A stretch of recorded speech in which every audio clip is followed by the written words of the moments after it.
Exploring the bizarre. Your e-ticket ride into the world of the paranormal. Strap yourself in as we traverse the universe exploring the unexplained. UFOs, ghosts, lost worlds, cryptozoology, as well as other dimensions. It's time to take back the night. Now, your electrifying hosts of Exploring the Bizarre, Timothy Beckley and Tim Swartz.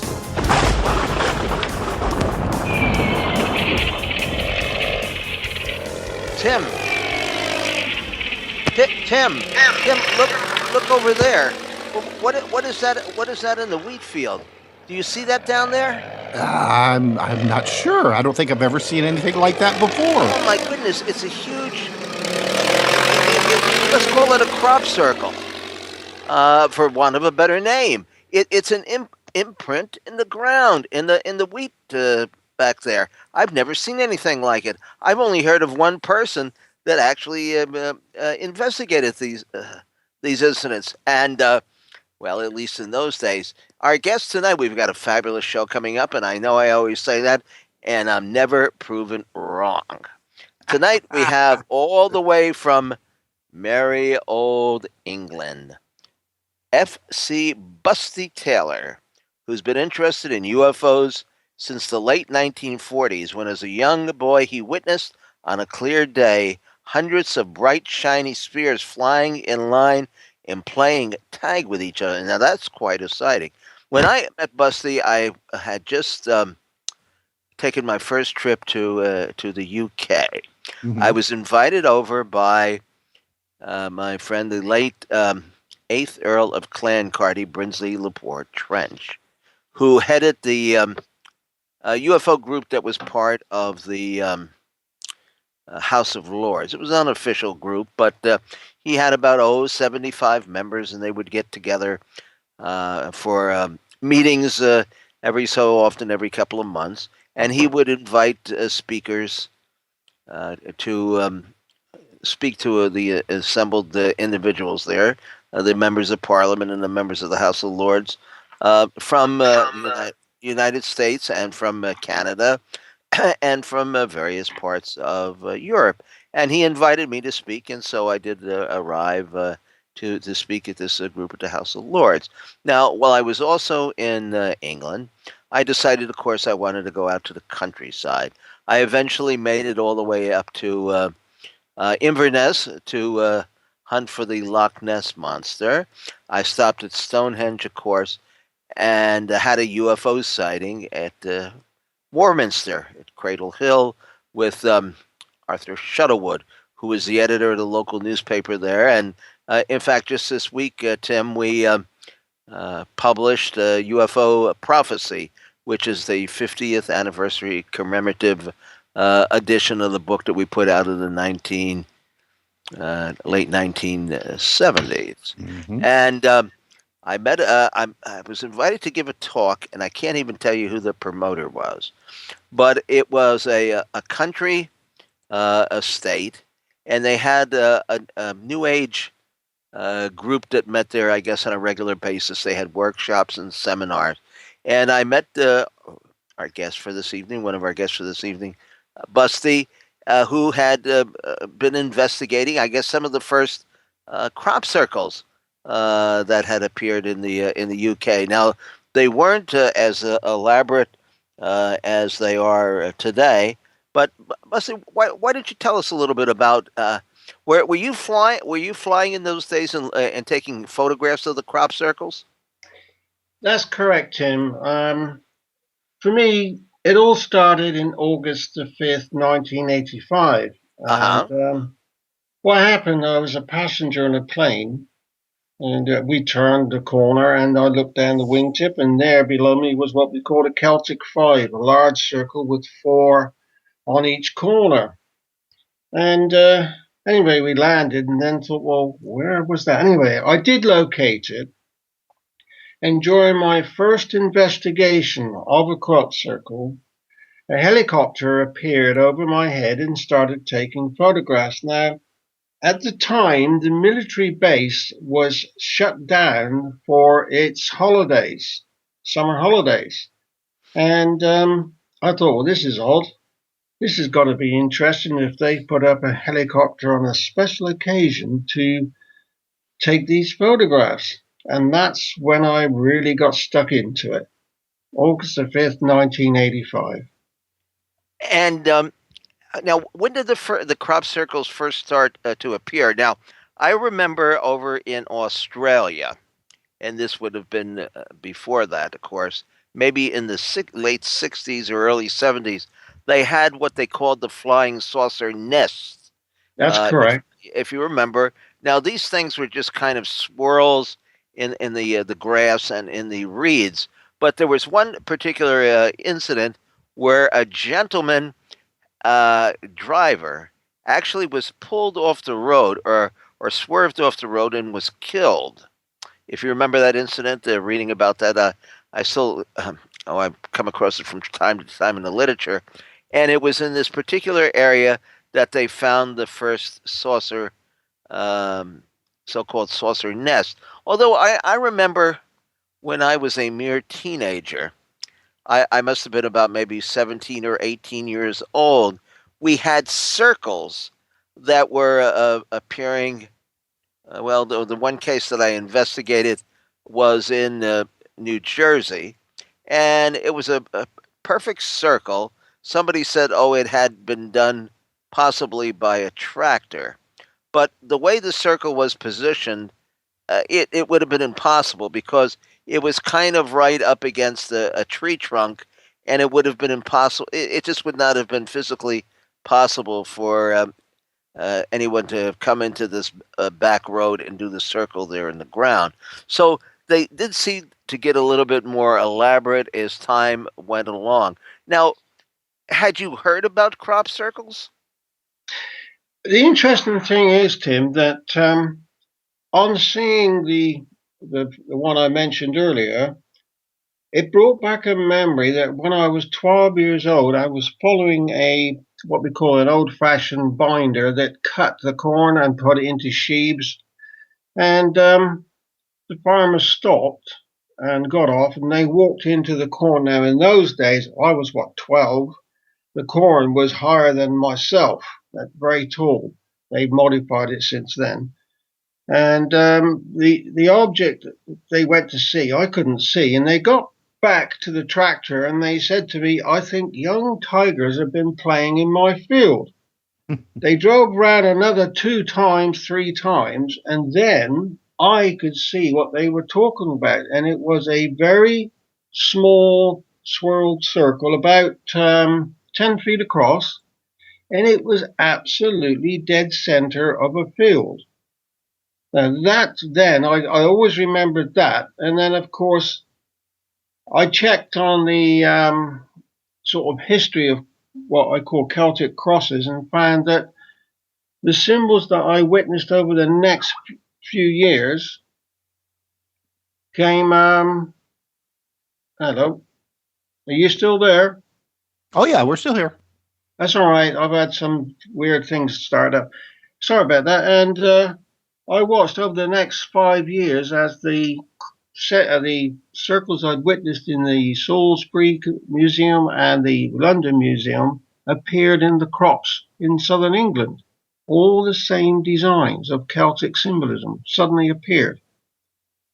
And that really got me going. That's why I kept flying the crop circles from 1985 right up to 2006 when somebody had an accident in my plane and tipped it upside down. Oh, goodness.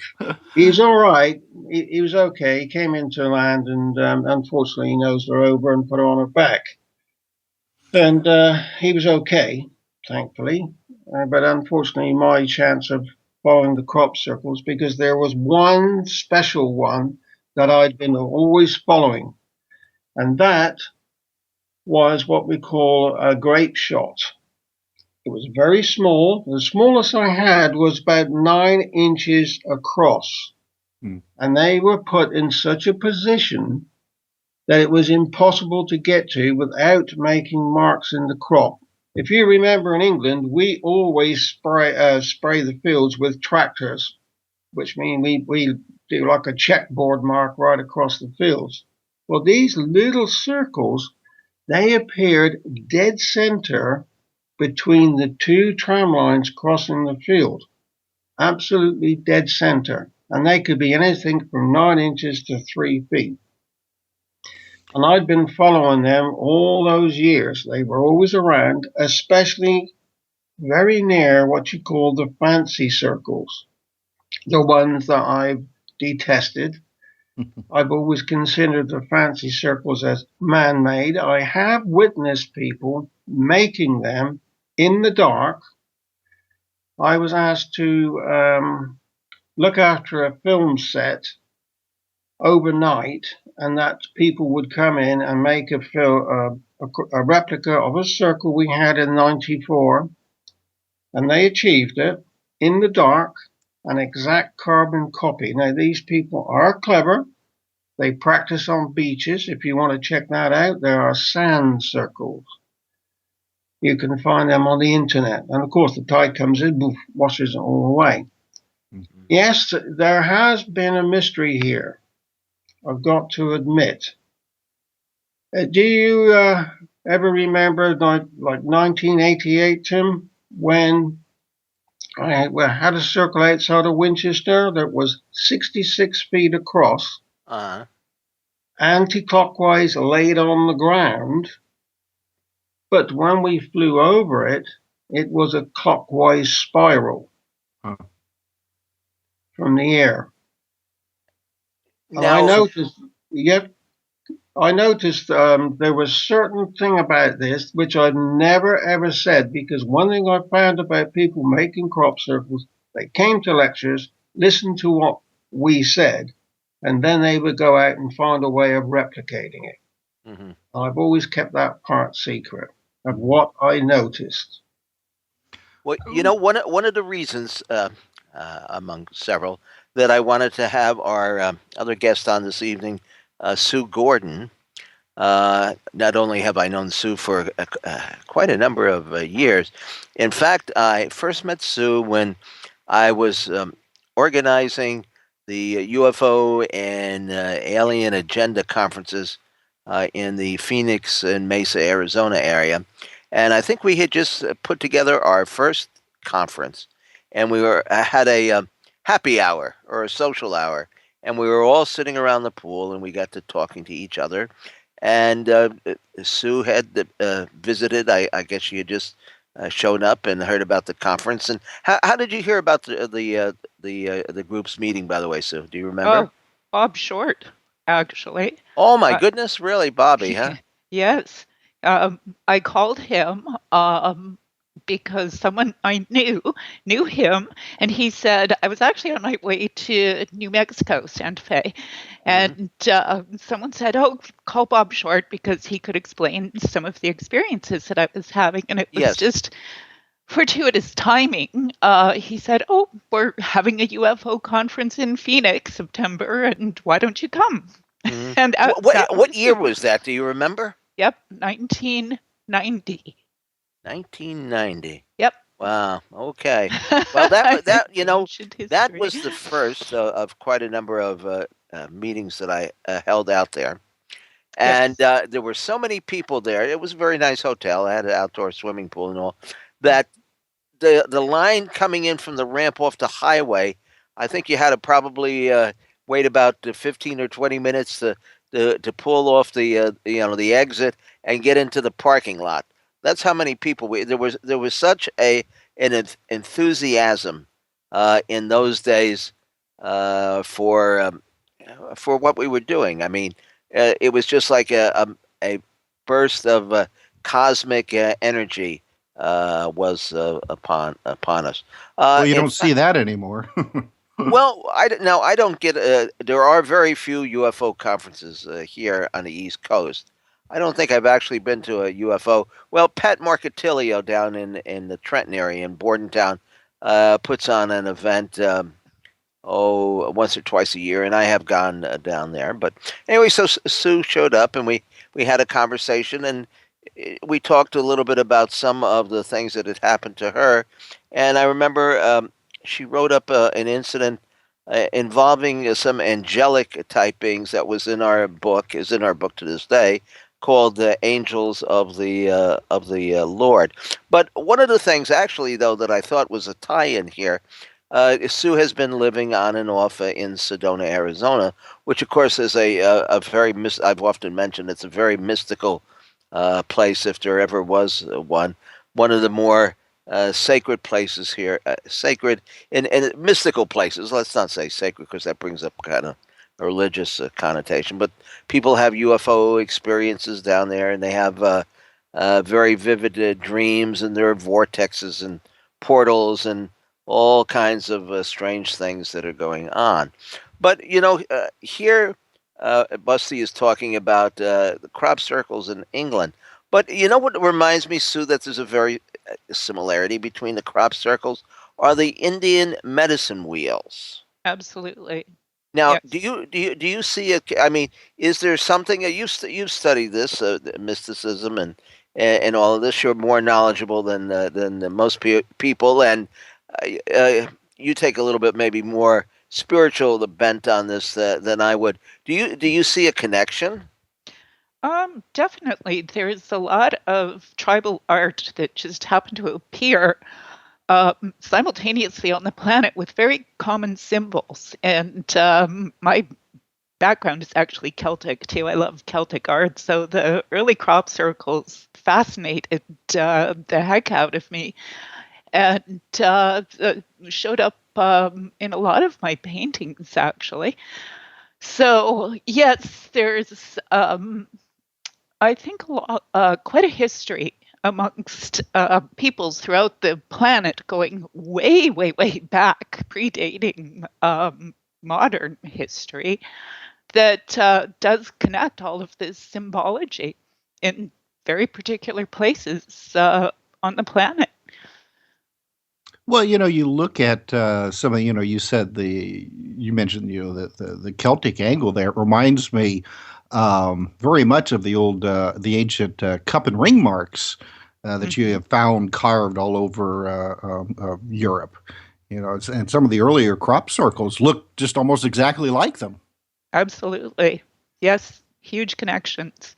And also, if you look at sound, the science of cymatics, where you see the shapes created by sound vibration, you'll find a lot of those symbols. It's basically our roots, our natural world, and certain people picked up on it, and certain other worlders perhaps remind us of that connection. Well, Sue, why don't you tell our audience a little bit about some of your own experiences? Oh, well, starting 1989, I actually had an advertising agency and I was quite busy, but I did have a dream. Well, actually, it started with a series of meditation classes and that were held in my office. So, following that, it was like kind of a light bulb turned on, I guess. And first thing that happened, I had a dream about this big mothership. And then I started getting telepathic communication and lots of symbols. And these beings identified themselves as tall, blue, and angelic. Very benevolent. And when you describe them as angelic, I mean, are we talking about the same thing that like people will find in their religious books? I mean, celestial beings, or is is it just like human? Like our words just can't really describe. I think we don't describe it correctly. They were described to me is that what angels are is pure intelligence. So they're kind of reducible to balls of light, so to speak, with streamers of relay or energy that propels them through cosmos. So they bring us information. They're not the Victorian people with wings that we see typically portrayed. It's a different concept. So angels perhaps should be beings of light, perhaps instead. Now, did you actually see the light forms? Yes, I did. I did. And like I said, I was very busy in the middle of my advertising work. So I realized I could communicate back with these beings. And I finally said, look, I'm not going to believe any of this. I can't deal with it. I have no time. If you really are real, send me real people, send me some kind of evidence that this is for real. So doggone if they didn't just send me out on little excursions that were demonstrations that what was occurring was actually real. So they would send me into bookstores and say, go pick up this book and open this page, and it would be something that I had like an automatic transmission about the day before. So, I kept getting these little proofs over and over again that, I wasn't just going crazy. But, and then the messages. Well, I can vouch for the fact that you're not crazy. Thank you. You're one of the most intelligent ladies that I've met over the course of the years, and very charming and sociable, and have other interests as well. In fact, your main interest outside of, I guess, the paranormal would be horses. Yes, I spent a lot of time as a professional horse trainer, and retired a few years ago and spent 3 years writing a book about equestrianism, the compassionate equestrian. So a lot of what I was taught by these beings and the very benevolent, high-minded spiritual aspect of them has actually gone into this book. So I'm speaking through horses and through principles, 25 principles of compassionate equitation, but it's really designed for, you don't have to have a horse, put it that way. You can substitute the word horse for your spouse, your friend, your coworker. Oh, I'd rather have a horse. You could have a horse. Well, I don't. In my apartment, here.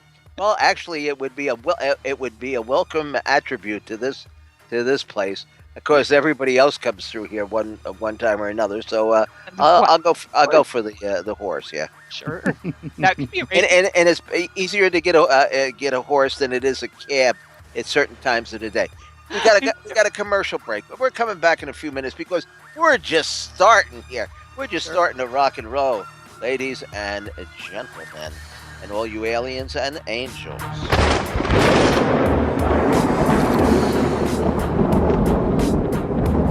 Now back to exploring the bizarre with two of the most electrifying researchers in the paranormal. Your hosts, Timothy Beckley and Tim Swartz. We are back with Exploring the Bizarre. I'm Tim Swartz here on the great KCOR Digital Radio Network. And tonight we are talking with Busty Taylor and Susan Gordon. We're talking about crop circles and angelic beings and just all kinds of mysterious energies flowing through time and space. And so, Busty, I wanted to ask you, you mentioned early on in the first segment of the program about your early UFO sighting. And would you like to give us a little bit more details about that? Because, I mean, I find, these types of sightings, especially, with children, just especially interesting. Okay. Well, what happened, I was at the local school at Thruxton, and it was a lovely, clear summer's day. In those days, the sky was always blue. And what happened, I looked up in the sky, and there were hundreds and hundreds of what I would say shiny spheres. There's a lot of them seen on the internet now from all over the world, especially Mexico. Spheres, and they were all darting about, and some of them looked like they were playing tag with each other. Now, that was about 1948, when I was about 5 years old. I've witnessed UFOs since, on and off, right up to about the 2000 thereabouts. That was a good one. I'll tell you that story if you like. And that was Please. being on TV and all that all over the world. My ex-paratroop club, we all got together as an anniversary. We are out in June the 19th, 2000 at Thruxton Airfield, and they were ribbing me. They were taking the mickey about my beliefs in UFOs and things like that. And I said, well, they are real. And it was just as the stars were coming out, I was standing up and a guy in front of me just suddenly said, what the hell's that? And his finger went across my face. I turned around and there behind me was a UFO which was pulsing. Very gently, it was pulsing. And I said, well, there they are. That's that one. And then it decided to fly away at about a 45-degree angle. And I started to tell people that as it was flying, it would dim down simply because it would get into the Earth's shadow and they would see it for a lot longer. He was so shaken by this, I had to take him to my home because he'd moved to Australia over the latter years, and show him all my videos of UFOs from all over the world. He was quite shaken up about that, but that was a real good one, that somebody telling me that it's all a joke and behind my head this thing appeared. So it's almost like somebody was listening to you and decided to prove your point. Okay, well, that also happened on the crop circle scene. In 1986, I was flying with Colin Andrews over Cheesefoot Head, looking at crop circles on the ground where we had simple circles, but plus a ring. The year before, we had the Celtic 5. I innocently said to Colin, well, wouldn't it be great if we had last year's and this year's put together? The next day, I flew over the same spot, and lo and behold, one field over was exactly what I asked for. And on top of that, it was on top of what you call an underground reservoir. And crop circles have been what you call close to water, rivers and things like that, but it was on top of an underground reservoir. I turned to go over it, not realizing there were some people on the ground flying quarter-scale model airplanes. I suddenly found myself in like a dogfight with all these airplanes suddenly coming out the windshield, and I was diving and weaving, and I pulled away and sort of went away about a quarter of a mile, and I took a shot over my sort of left shoulder of that particular formation in the background. But again, you say something, it happens. I've also had mysterious marks on film, but that was plate film, not digital, so that was the good old days. And we couldn't explain that. Lines down the camera, as though you'd open the camera and you got a yellow streak down the middle of it.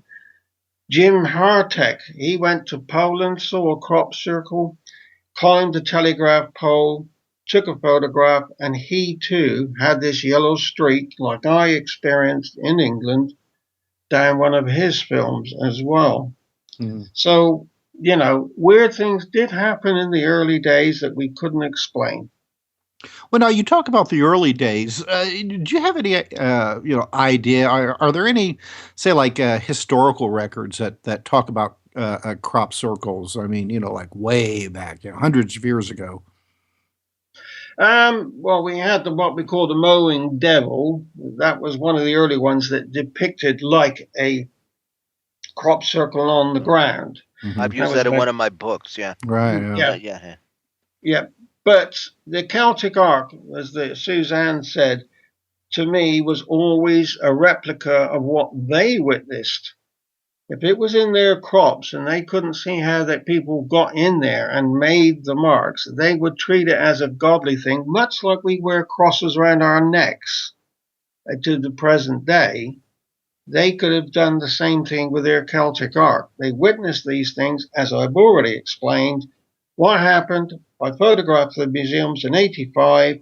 and watched for the next 5 years of all the designs I'd witnessed appeared in the fields in southern England. And that really got me hooked into like the religious aspect and everything else. And well, even in the 1990s, do you ever remember the film Twister? Oh, yes. All about tornadoes. Well, in that film, the group are in Mama's house having their steaks, and they get word that there is a twister down the road. So they all jump in their cars and they start driving. They go through the town, and then in the first aerial scene of them coming out of the town, they're driving in a road, along a straight road from right to left. And in the frame, there is what we call rapefield. You call it canola? Oh, sorry. It was, what do you call it? The big corn crop. Right, maize. Yeah. It was in that. And as they're following the cars and they pass this field, by a gate, you can see about a 20-foot circle going the opposite way. That was in a film, nothing to do with the film. That was just in one of the aerial shots that they took on that film.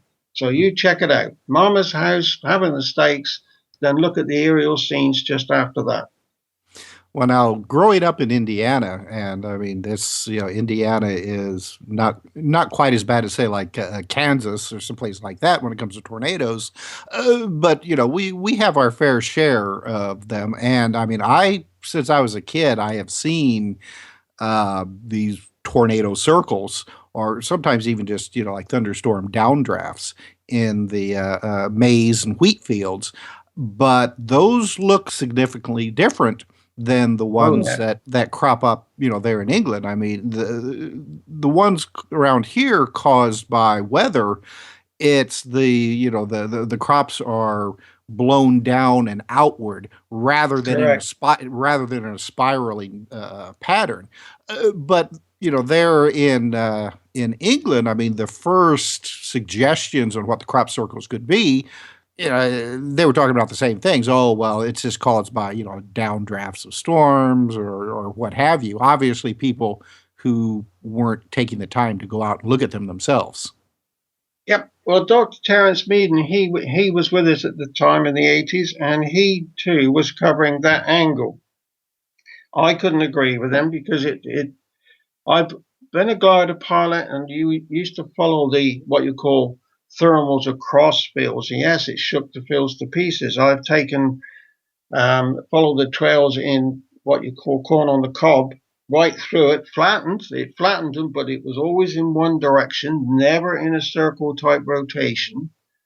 And it tore off the corn and threw it away. Incidentally, that reminds me that I went to Minneapolis in '91. And they had a corn on the cob field that had a swathe cut through it. If you can imagine it, it had like it was a bottom of a boat that cut into the crop, and it did like a horseshoe shape and then went away. MUFON inspected that. And what they found was that the root of the plant was in the ground with 18 inches of stubble behind. Where the crop, the corn on the cob was, that was missing. The corn on the cob was missing, and you had the top part laying on the ground. So the important part, the corn, was missing out of all this damage in this field. And when you say it was missing, where could it have gone to? I've no idea. Whatever it is, it went into that field, cut a swathe through it, took the corn on the cob out of it, much like a machine. So somebody on some other planet or in some other dimension has eaten away at some pretty good corn. Yeah, well, they did it for a reason, and we can go on to that in a minute. But what I was going with this little story, I was holding the top part in the hand, and as you know, where you have the leaves coming out, that is like a joint. What happened is something made me say, pull it apart. And what happened, it just slid apart perfectly, and you could put it back together again and move it around, and it wouldn't drop apart. the leaves were holding in place. And when I checked the join, so to speak, the bit on the inside had been like charcoal burnt, but there was no damage on the outside where the leaves were. I've got that all on video still. I've got plants from 1987 still here in the perfect bend. I've still got them with my research. Yep, it was a mystery. Well, that sounds like they were hit with microwaves. Correct. That's the only thing that could have done that.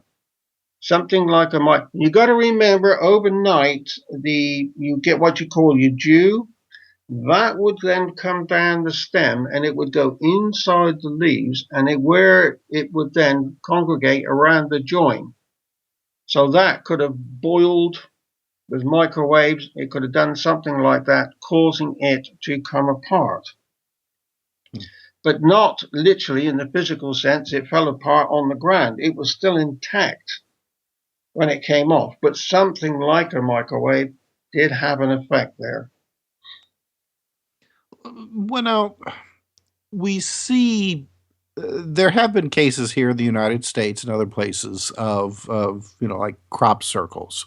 But it seems like Great Britain has the largest concentration, of this. I mean, is that a correct statement on my part? We seem to have had more, but with the use of the internet now, we are getting more and more information from other countries. But there's two ways to look at that. People can look at our crop circles. They can then replicate them in their countries and so on. There's a good and bad with the internet. It's good for information, but it gives people ideas. Yeah, but sure. Now, you went to Czechoslovakia recently to lecture. Were there incidences of crop circles appearing over there?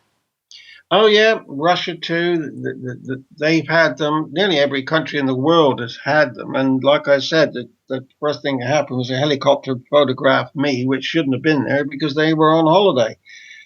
Yes, they've all, excuse me, they've all got them.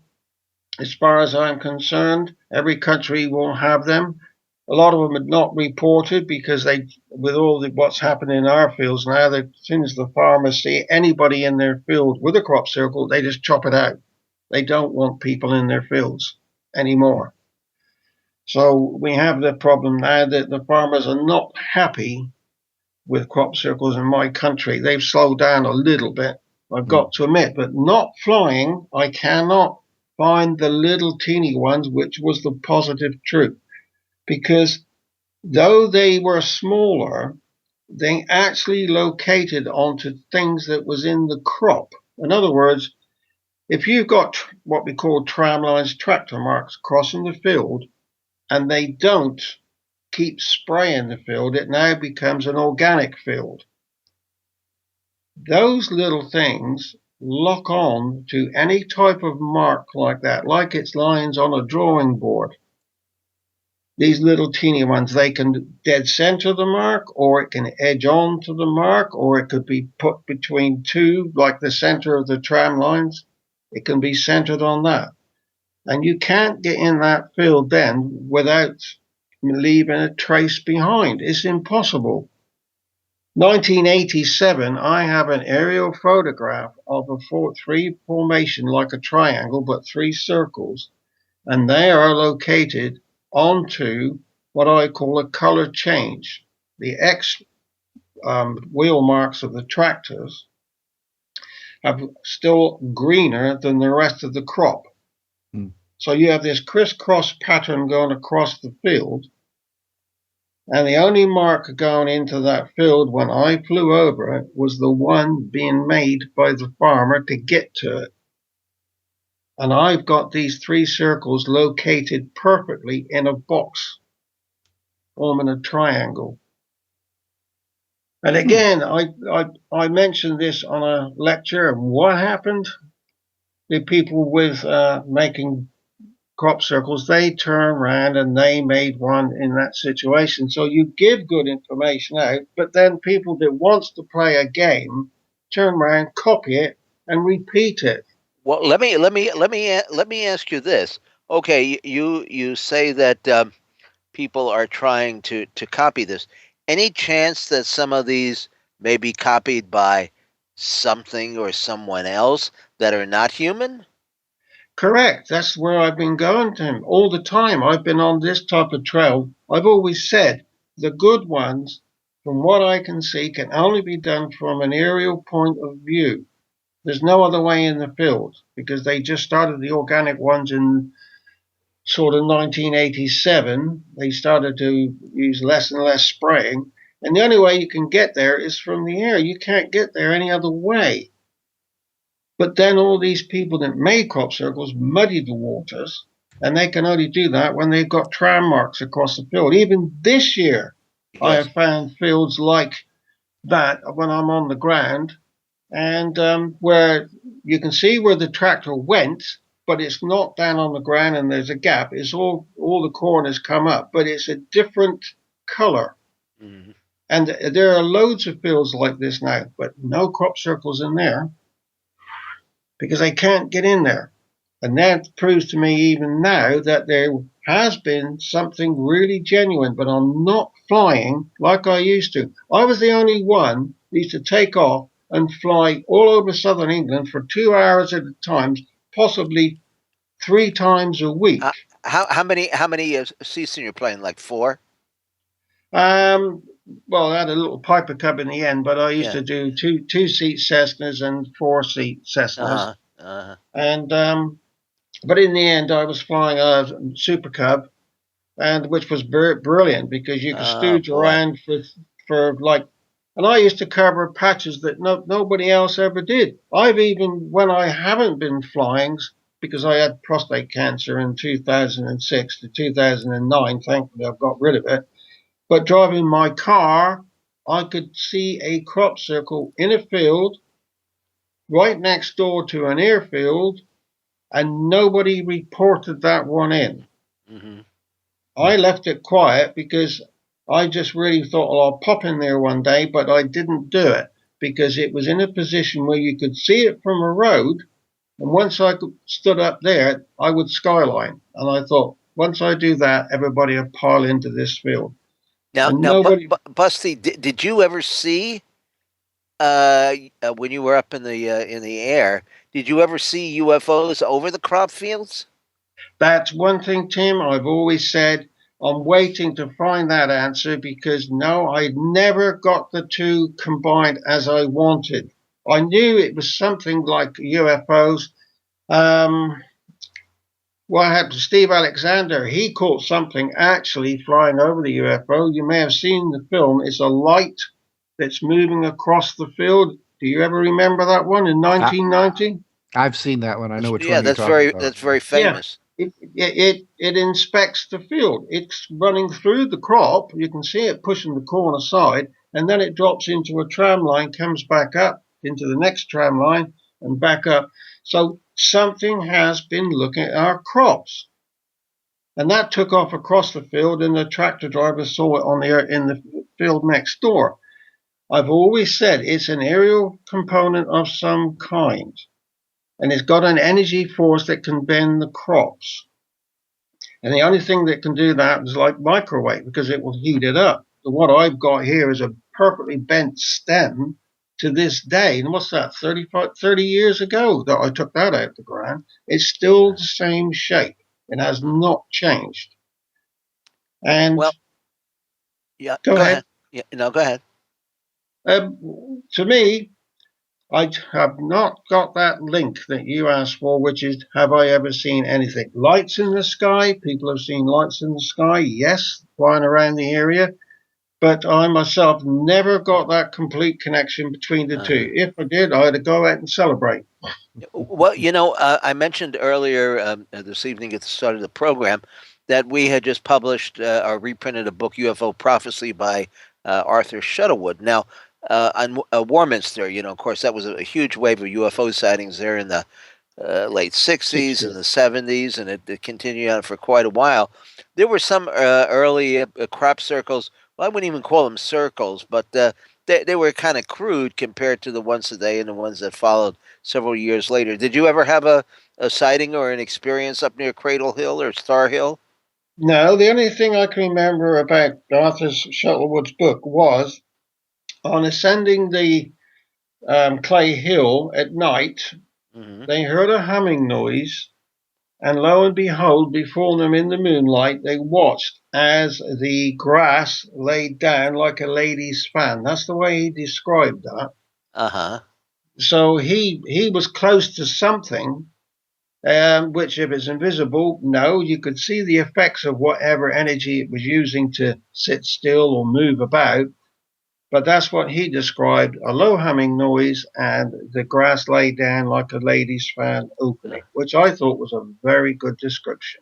Well, now, after we come back from our commercial break, and we only have a couple of minutes here, I want to ask Sue, now, she's lived on and off in Sedona, if she ever had any interdimensional type experiences there. There's a place known as the Bradshaw Ranch, which was sort of a portal or a gateway to another dimension where people were having for quite a while some sort of UFO type alien experiences. So that's something we look forward to asking her when we come back. But would you say that the number of crop circles has decreased, or it's just getting less attention? What, to me, Tim? Yes. Yeah. Okay. To me, what's happening at the moment, they could be still out there, like I've explained, the ones I've been looking for, but the ones that I would call man-made, the fancy circles, yes, there are not so many around this year. It has declined, and I think this is a trend at the moment that, as a lady said to me, why did it come in one go? The genuine situation, and it seems to have slowed down. Well, like everything, that can happen. It peaks and then it drops back. We just got to wait for it to all start again, and then we can get our heads together and try to find out an answer to it. Well, we will come back. Be back in just actually, this is our longer break, so we'll be back in about 5 or 6 minutes, and we're going to continue our conversation with Busty Taylor, who's in the UK speaking to us, and Sue Gordon.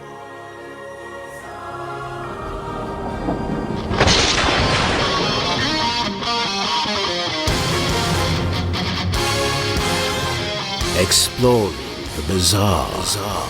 Your e-ticket ride into the world of the paranormal. Strap yourself in as we traverse the universe, exploring the unexplained. UFOs, ghosts, lost worlds, cryptozoology, as well as other dimensions. It's time to take back the night. Now, your electrifying hosts of Exploring the Bizarre, Timothy Beckley and Tim Swartz. And here we are back in the second hour of Exploring the Bizarre, and I do want to remind our listeners that we want to hear from you. If you have any questions for Busty Taylor or Susan Gordon, about crop circles or what have you, we want to hear from you. Drop us a line, tweet us, find some way to get a hold of us and ask our guest a question. We love hearing from you. So now, Tim, shall we bring Susan into the conversation? Oh, yes, indeed. Yeah. So, Sue, now you were living in Phoenix for quite some time. That was, let's see, when you first got there, that was before the Phoenix Lights, correct? Yes, it was. That was 1990, and the lights occurred in 97. Yeah, so quite a few years prior. And were you, did you happen to see them by any chance? I did not, but I was at Village Labs, I think, the day after.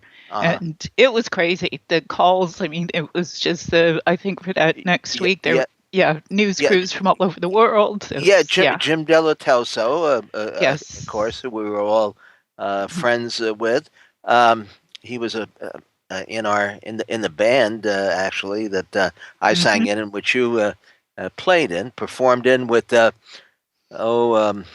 Jerry Wills, who was just on a couple of weeks ago. That's correct. Yes, he was on your show. Of course, there was Fred Bell, who That's right. did some work on it. And then one night, who did we have come down but Patrick Moraz? Yes. From the band Yes, and added to the show. It was a wonderful time for UFO music, in fact. It was. But we'll get back to that in a minute. But the Phoenix Lights. You say because certainly Jim Del Tosa was involved. In fact, there's a interview that I did with him last time I was out in Tucson about his involvement in that particular case. In fact, we interviewed him about his interest in photography and his analysis of the various craft that had been seen, not just the Phoenix Lights, but a lot of other of these controversial photographs as well. But okay, what were now?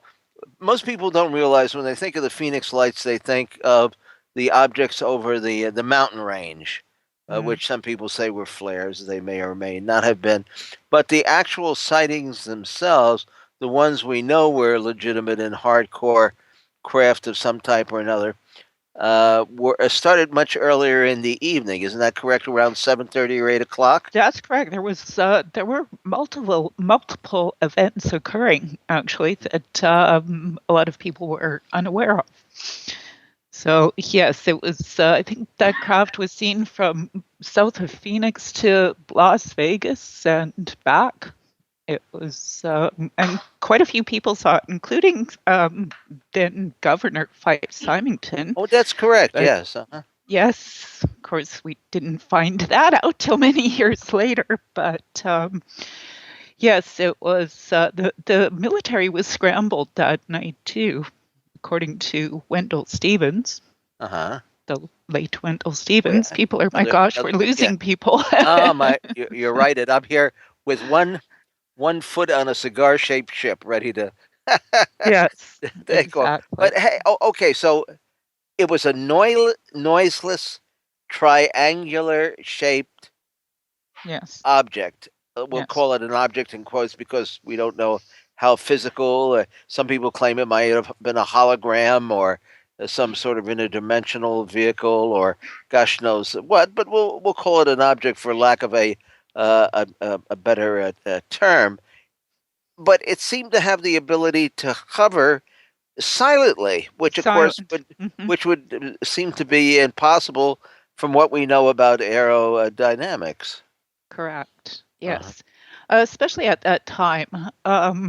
There were, secret projects like Aurora and other military projects, but of course they did not claim any responsibility for that particular sighting, except to try to demonstrate, I think, months later how the flare theory would work. And it was kind of a dismal failure because, as Jim said, the color temperature of the flares and the rate at which they fell just didn't match up with the actual incident that had occurred. I think it was March of 97. From what I recall.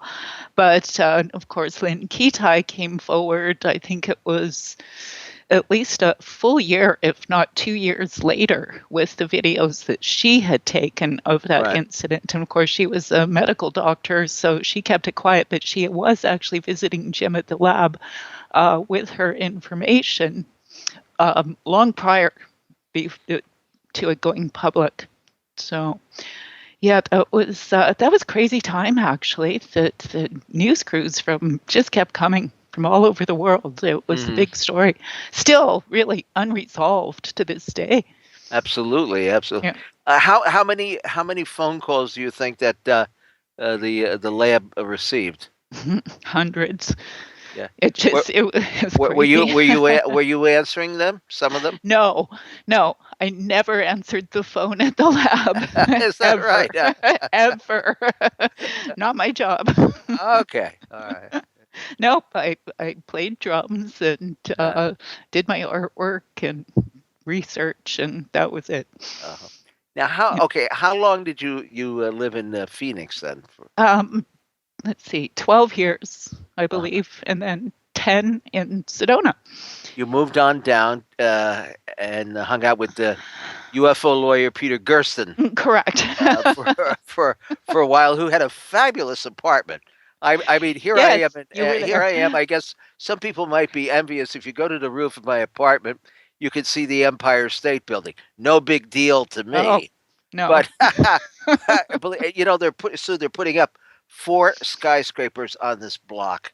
The noise and the Really? dust is unbelievable. Oh, that's Yet it's horrible. like, it's not like Manhattan doesn't have enough skyscrapers. I can't And believe they found a place to put them up. well, they tear down the old buildings. Oh, okay. So, oh So my goodness. this is one of the few buildings left here. I mean, I'm the Hmm.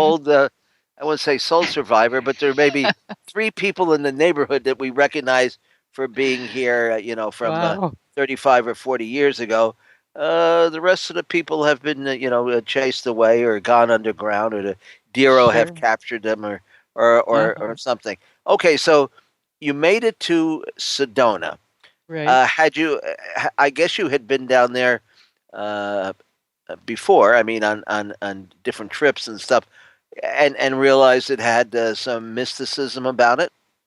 Actually, I wasn't drawn to Sedona at first. We did, Jerry and Jim and I did a UFO panel up there one time, and well-known people on it. And that was actually my first trip to Sedona, and it was interesting and very pretty, but it was almost New Age overkill to me. Oh, it It's is. just, Yes, oh, yes, it was yeah. just that center for the New Age, and I don't mean to Every be every every critical of the New corner, Age every thing, corner, but every corner had a crystal shop on it. yes, and it was just it actually didn't appeal to me at first, but then after I got to know Peter better, and I was actually gone for it was spent a month in Washington D.C.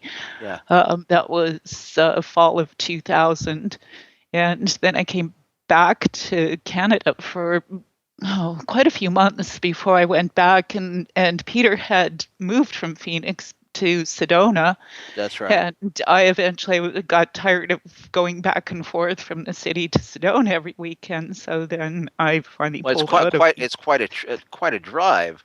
Yes, it is, and I, so I know I go down with my friend to Charlotte when I'm out there, and oh yeah. it takes a good 4.5 hours at least. Hmm. And If you eh, have to get through the whole city, yes. yeah, for sure. Yeah, or you get lost somewhere along That's the true. way. Okay, so you found yourself in Sedona finally.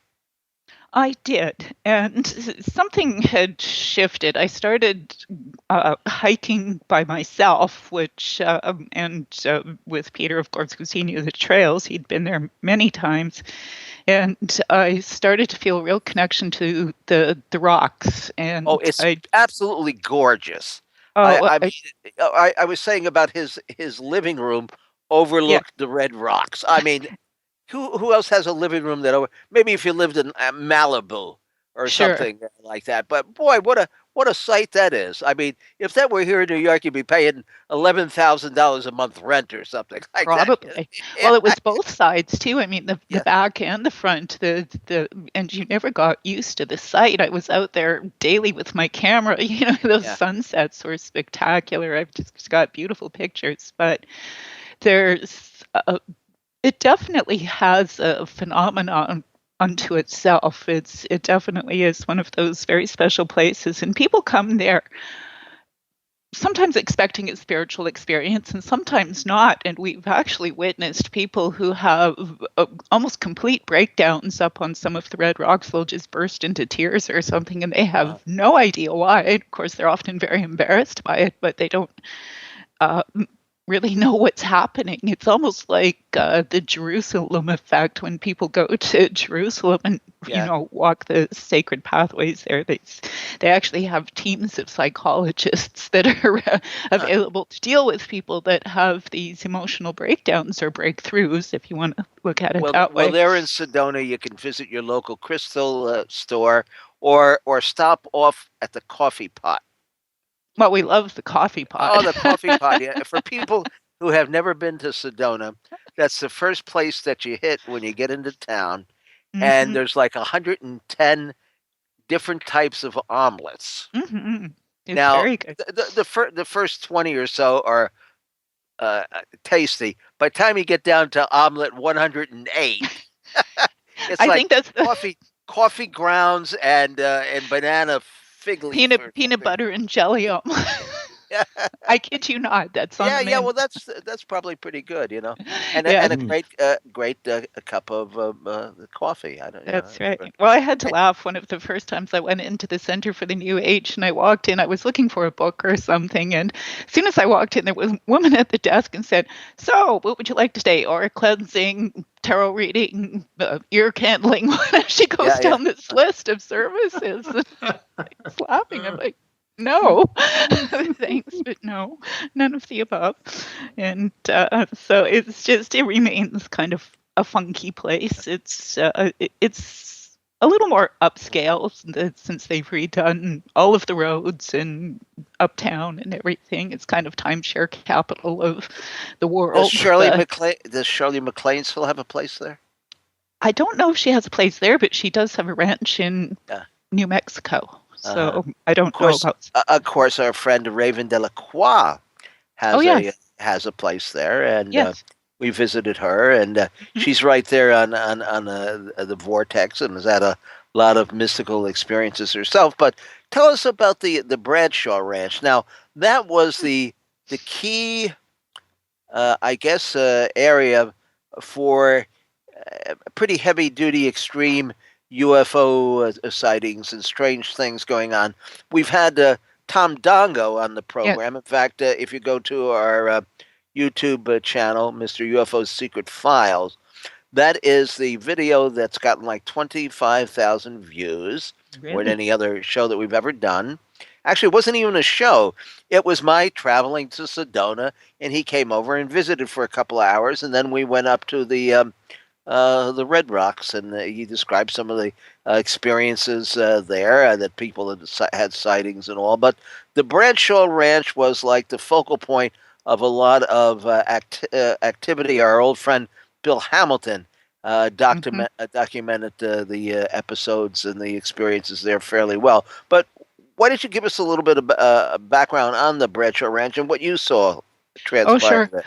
Well, when was that? When were you with Tom? We used to hike with Tom all the time. So was that just the last time we saw you in Sedona? Yeah. It was around that time. It was either that time or the year before. Yes, 4 years ago. Well, would have been 4 or 5 years. It's getting to be, it's getting to be a few years there.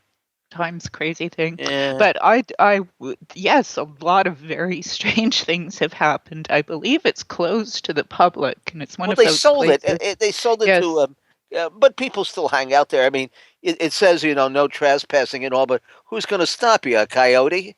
I mean, there's no guards or anything there, Well, I'm not so sure about that, because people have gotten into that secret canyon area and been met with laser sights hitting their that may be the case, but I don't think the Bradshaw Ranch itself has any extreme security on it. But tell us about it and what happened to you there.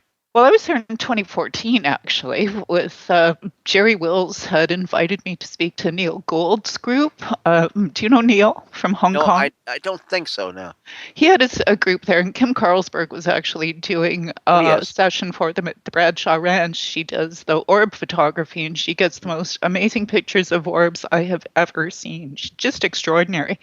So I was there with another friend of mine who's a Jeep driver in Sedona and also had many spiritual experiences, and we were actually just up on the mesa before the road drops down into the Bradshaw Ranch. The Asian group had gone ahead, and they came flying up the hill really fast at one point. I don't know what had happened, but anyhow, I had some quiet time, and my friend Blair said, well, let's just try to conjure some orbs. And as I was doing that, he was taking pictures, and you couldn't actually see the bright lights, but one of the photographs, it's right between my hands, is a very bright round orb that is just, it wasn't there in our field of vision, but it certainly showed up in this one photograph, and it wasn't in the others. So it was quite fascinating to actually see that. But that's the only orb experience I've had with that ranch. I do know other people in that area that have had very strange experiences with paranormal incidents, including a friend of mine who was the night manager at the Enchantment Inn. Are you familiar with that one? Don't think I've ever stayed there. It's pretty close to all of those areas, but he said they used to have several incidents where people would just check out very abruptly or kind of run out the door in the middle of the night because they said it would suddenly appear that the floor was gone inside the casita. They were, yes, it was like a portal or a window would open up. Well, we've heard it. That sounds familiar. Yeah, familiar story, Tim. Yeah, right. Yeah. Well, this particular fellow is pretty straight ahead about, not really into these phenomena, but because he did manage the hotel at night, he actually did experience these incidents with people just terrified and leaving very quickly. So that whole area is known for windows of time that just seem to open up when you're not expecting it. And I actually have had that up in Long Canyon, close to that area, where we would hike into these ruins, and there's petroglyphs, of course, hidden all along the walls, way up high. It's quite a hike to get to them. But I found that when I put my hand on the petroglyphs and touched the wall, I could actually hear the activity of the tribal peoples there from, who knows, probably several hundred years prior. So the energy there, there seems to be those kind of breaks in time, so to speak, or portals, literally. Well, Susan, I wanted to ask you about what you were talking about your orb experience when you having photographs taken. Mm-hmm. Now, were you feeling anything at the time? Because I've talked to people who said that they could actually sense or feel when the orbs were nearby, even though they couldn't see them with their physical eyes, and then they would take pictures, and sure enough, there they were. I mean, when you were sitting there with your hands, spread out, I mean, could you tell that there was something there, that something was going on? I knew there was something that was going to show up at some point. It wasn't as strong an energy as I've felt at other times, but it was definitely a presence that didn't surprise me that it did show up on camera at some point. Perhaps it's because I just kind of expect things like that to happen, so it's not such a big deal for me. But well, now, what do you think? What do you think the orbs are? I mean, there's a lot of the skeptics. They say, they're nothing more than artifacts of digital cameras. Mm-hmm. But I mean, there are orb photographs. That's clearly what sure. what they are. But in your cases, I mean, what do you think you're dealing with? Well, it's interesting because going back to I'm coming full circle back to the crop circles here. When I first started getting contacts in 1989, 1990, one of the first set of paintings I did following those contacts were a number of balls of light, especially in triangular formation. And I knew nothing else about any of the phenomena at the time because, of course, it was pre-internet. I was still in Vancouver, and I didn't have any contact with people who knew about these things. So I had no idea why I was drawn to be painting balls of light in formations of 3. So, of course, that's come up a lot in various factions of the UFO world over the past few decades, and it's making more sense. But after I got to Phoenix, and of course, Jim, with his background in imaging, and had a huge library of information, and I realized that it's part of anything from alchemical symbols to who knows all the way up to the big flying triangles that seem to have 3 balls of light at least underneath them. But I was told what was transmitted to me by my contacts is that the crop circles were being formed by what they called marker ships, where the top half of a ball-shaped craft would spin in one direction, the bottom would spin in the other direction, and they would literally superconduct off the Earth's surface. They were using the Meissner effect to literally pretty much microwave the designs very quickly into the crops. And that didn't come from anybody or any text. That just came straight from I was making a lot of notes based on automatic writing at the time. So that's just what came through, and it gave me little pictures to draw of that technology. But of course, superconducting at room temperature would be the next big gigantic breakthrough in Earth science community if it were to ever happen, because to superconduct you have to have super cold.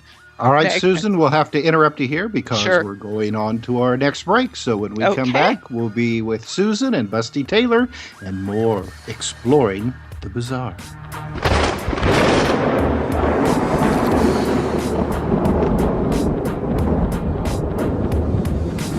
Now back to Exploring the Bizarre with 2 of the most electrifying researchers in the paranormal. Your hosts, Timothy Beckley and Tim Swartz.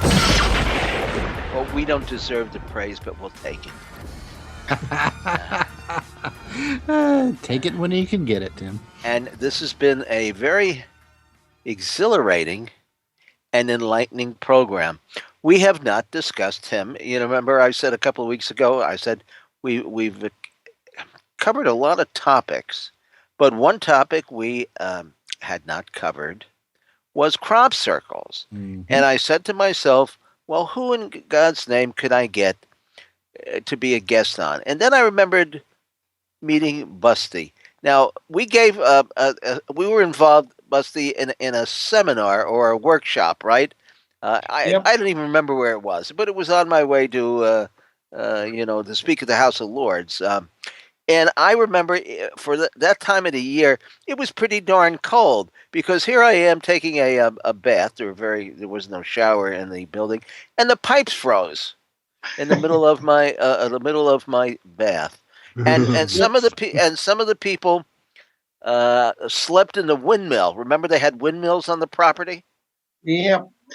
Well, the main thing is, Tim, we're just about to go through the same thing again. We've had this lovely weather for about 2 weeks, and now this weekend we're going to go into autumn weather just overnight.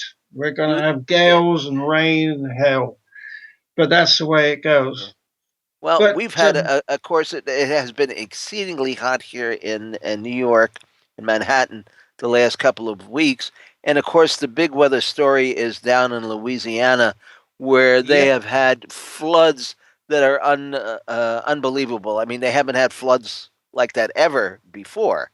In the recorded history, and in that area of Shreveport, I think it is, and Baton Rouge, and it's just a mess. I think the National Guard had to come in, Tim, am I right, and rescue 20,000 people?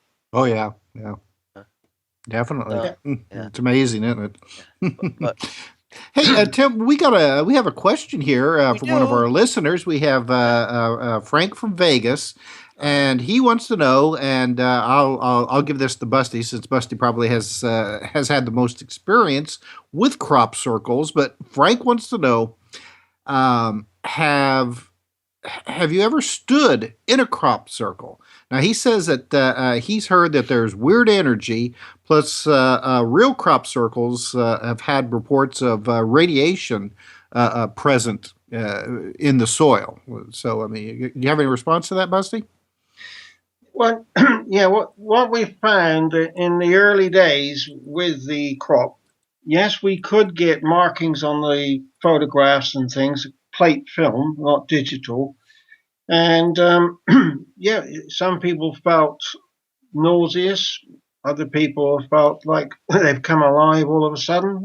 I've known a person who went into a crop circle with a bad back. He didn't tell me this at the time. He came out and drove to London, and on the way to London, his back got hotter and hotter and hotter, and he had a Saab car, and he thought, the heated seat's on, but when he checked it, it wasn't.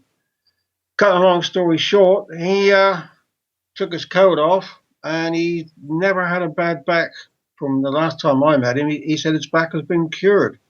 So we have had these effects. Radiation-wise, I never carried that type of instruments. I was mostly the photographer, but we have what we call background radiation nearly everywhere, and now and again it might seem higher in the field.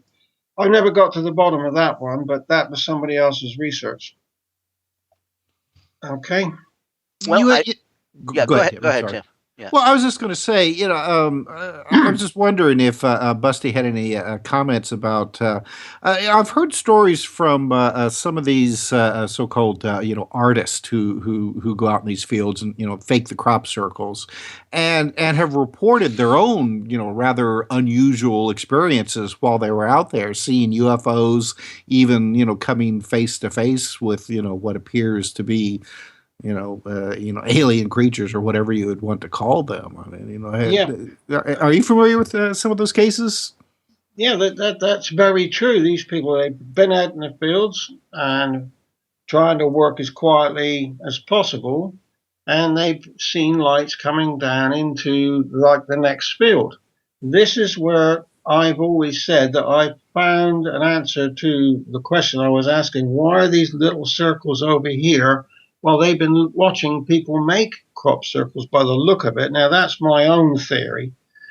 It's because they explained that they had lights coming down in the field next door. These little teeny circles seem to be, well, what's going on over there? Looking at them all the time. Now, okay, we have this strange scenario of people trying to deceive the public. I wish they wouldn't, because it's muddy the waters. Terence Meaden did say once we made this public knowledge that our research would be over. He was absolutely right, because no matter what you try to do to prove a point, you say what you think is going to happen, and they turn around and create it. If you keep your thoughts to yourself and carry on, it seems to work much better, but that's not the way research works. The main thing is, the lady's mentioning these lights and all that. Well, here's a strange one for you. A lady I know called Maria Wheatley, she turned around and took what she called was an earth light, and she had the intuition or a thought to go out to a particular churchyard, and she managed to catch one of these earth lights. Now, okay, that was a digital camera.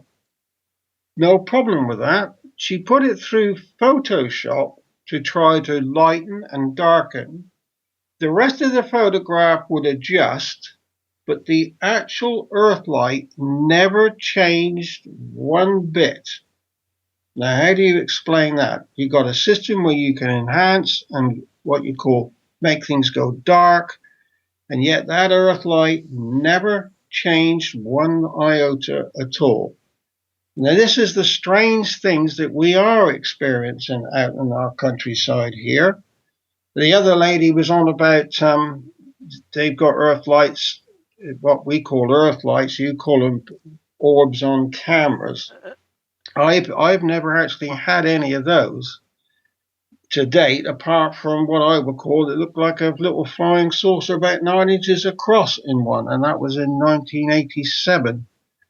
It wasn't a sun refraction because the sun was behind my back and I was looking to the east at sunset. But there we go.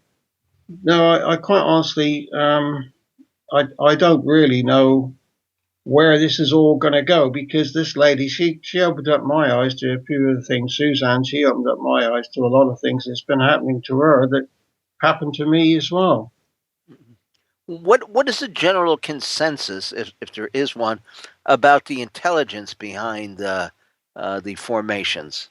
Is there one centralized theme? I mean, people that are channeling information from the crop circle people, or Well, one thing has been noticed that what I call the genuine phenomenon seems to like being near water. I mentioned earlier on that one landed on top of a reservoir, underground reservoir, the old-fashioned dew ponds, near rivers or water meadows and things like that.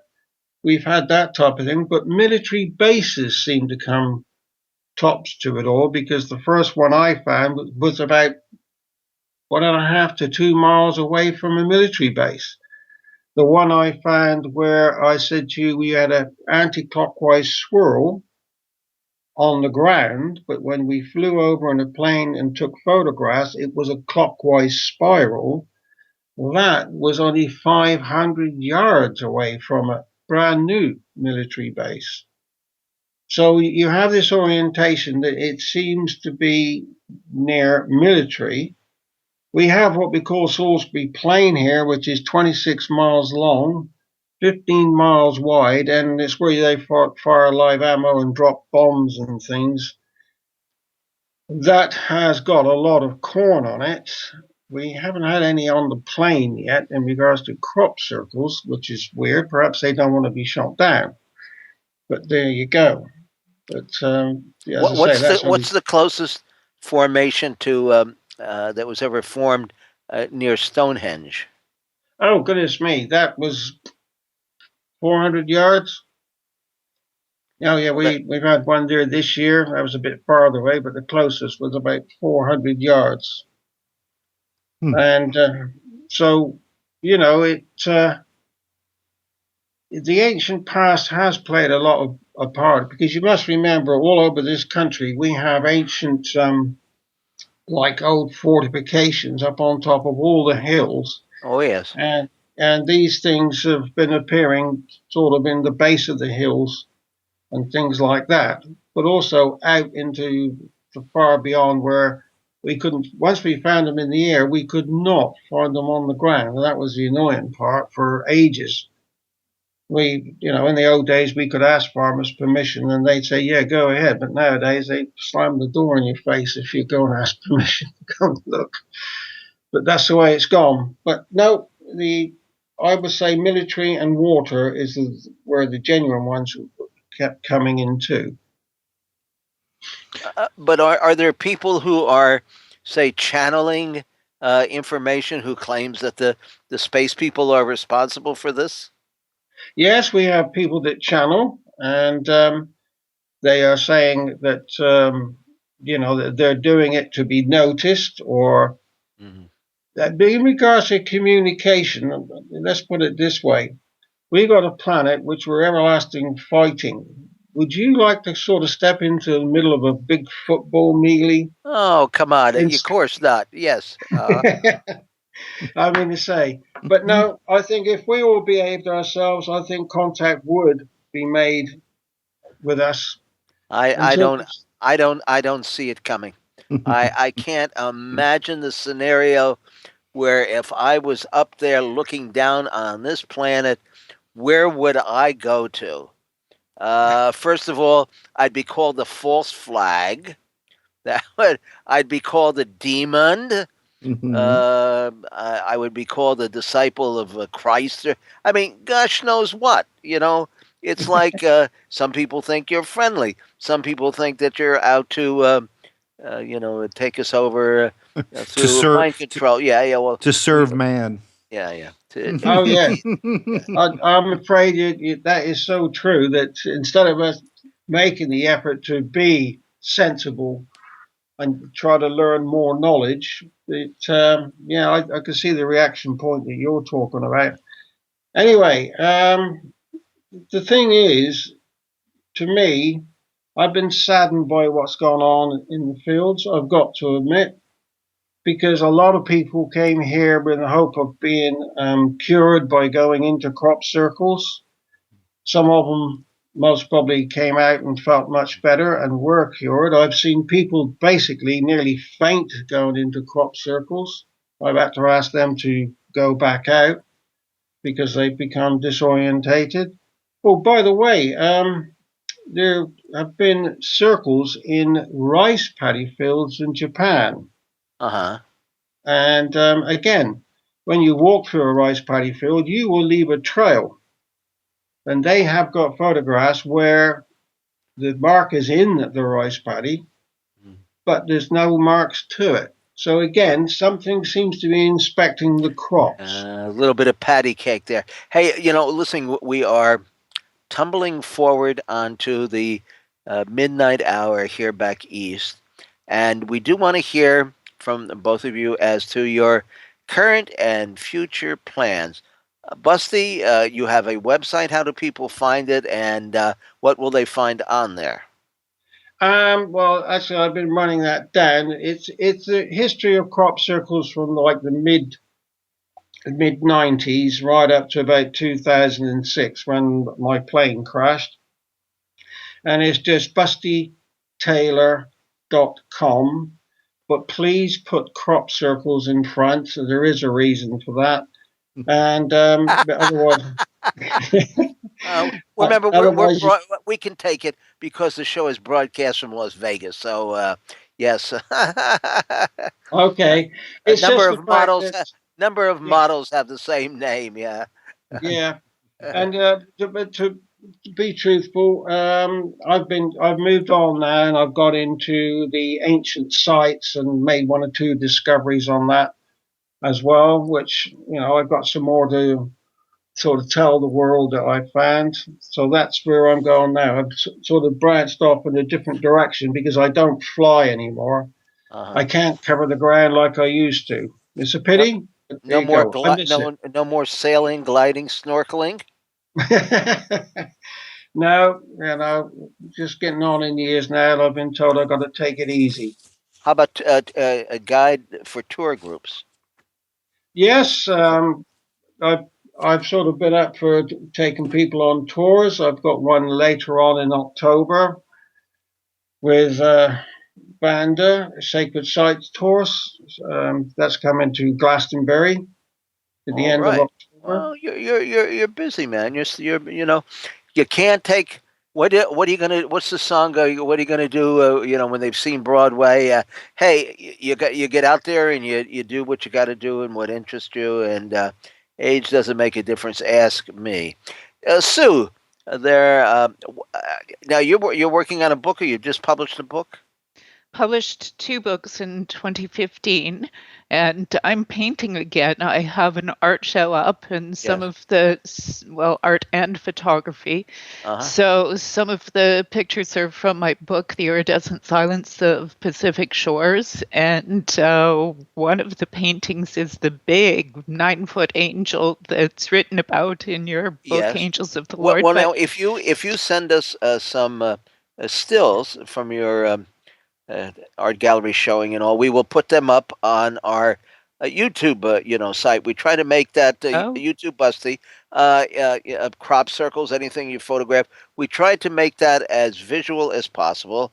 Our associate Peter is a whiz at YouTube, and I know sometimes it takes him 9 or 10 hours just to render the program, and he does a tremendous job of visuals. I mean, we make it into a very visual production, and of course the show is archived as well, and it will be available tonight on KCOR Radio. But Mr. UFO's Secret Files is up on YouTube. We've got, I think, over 110 programs and interviews and lots of stuff. Some from Sedona, including Tom Dongo and Raven Delacroix and everything. I mean, we Jim Delatosa we have there from our trip to Tucson, and I haven't talked to Jim in a while, and I'd like to get in touch with him, have him on the program some night, actually. And what okay, so where can people get the book? They can find the book on Amazon, both in the States, or actually it's all over the world in distribution. So whatever country you happen to be in, just go to your Amazon site and look up The Compassionate Equestrian. Also, our publisher, Trafalgar Square Books in the U.S., will ship free to anyone in the U.S. So all that information is on my website, which is thecompassionateequestrian.com, or my personal website, which is susangordon.ca. Now, the iridescent silence of the Pacific shores, that is certainly an intriguing title. What is that all about? Well, I love my camera. I love to capture the light that it just special effects like those orbs and things. And I happened to catch a series of rather spectacular gold on blue shots of the water. I actually went looking for creatures in tidal pools, and there weren't any. As you may know, all of the sea stars have disappeared from this area. They're coming back in a few little pockets, but they vanished very quickly. Sea stars are also starfish, but technically they're not fish. So they're sea stars. So I started to try to take pictures of creatures, crabs and things, and there weren't any, but I got spectacular photos of the water. So this book became an environmental statement, as well as a book of really fascinating to me. Well, photographs. I happen to be a Cancer astrological sign, and I love the water. Although I've never really been a swimmer, but I certainly do love being on the shoreline. Of course, very well